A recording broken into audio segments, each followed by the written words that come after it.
Solidarity forever. Solidarity forever. For the union makes us strong. Victory. There is victory for us. Victory. There is victory for us.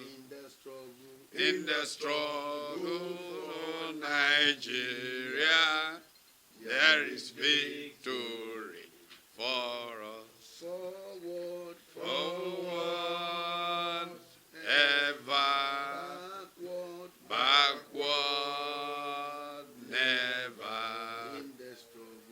In the struggle for Nigeria, there is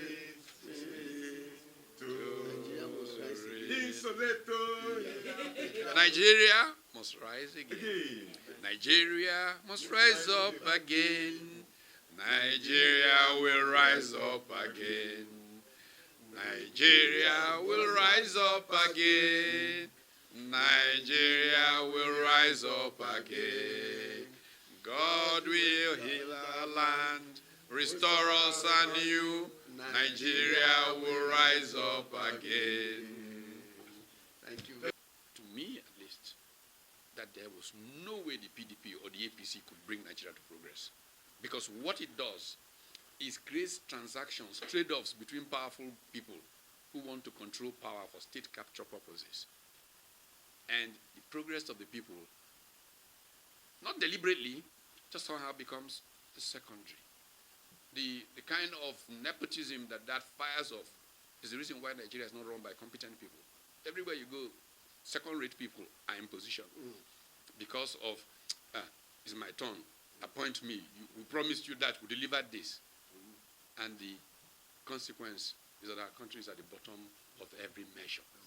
We must cut the costs of governing to its barest minimum, because the resources that are required to improve the lives of Nigerians are currently being used by politicians to make themselves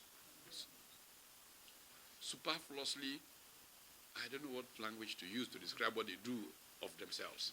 It is undemocratic, it is unhuman, inhuman, whatever language I will now add to it, but they don't recognize it because they don't have a sense of shame, because they're not Democrats.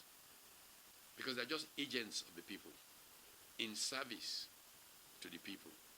And yet what it is that they become lords over the people. That's not what democracy is about. And the campaign of 2023 is about returning us to democracy. It's about taking our country back. And all of us have a duty to educate the people to this essence. All of these factors led many of us to begin to worry. The sentimental reason why this room was picked is that we've had a few meetings in this boardroom. This is Dr. Usman Bugaje's office. And the Rescue Nigeria project had meetings here discussing the challenge of leadership and how we must focus on finding people who have competence, capacity, and patriotism to lead a turnaround of our country. Otherwise, our country will collapse into anarchy. And we can see it happening. We can't travel anymore in our country, all kinds of problems.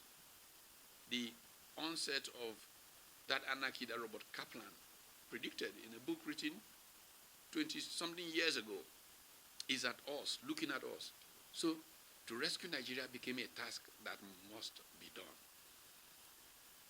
A political base for engaging that emerged in the NC Front. The National Consultative Front was designed to then bring political actors together to try and make this turnaround happen. Wale Kuni, who's sitting by me here, worked tirelessly on that project. We've all been at this for a couple of years. Tanko, Yunusa here. As we worked at it, we needed to more closely examine the nature of our political process and why it was impeding growth and development in Nigeria.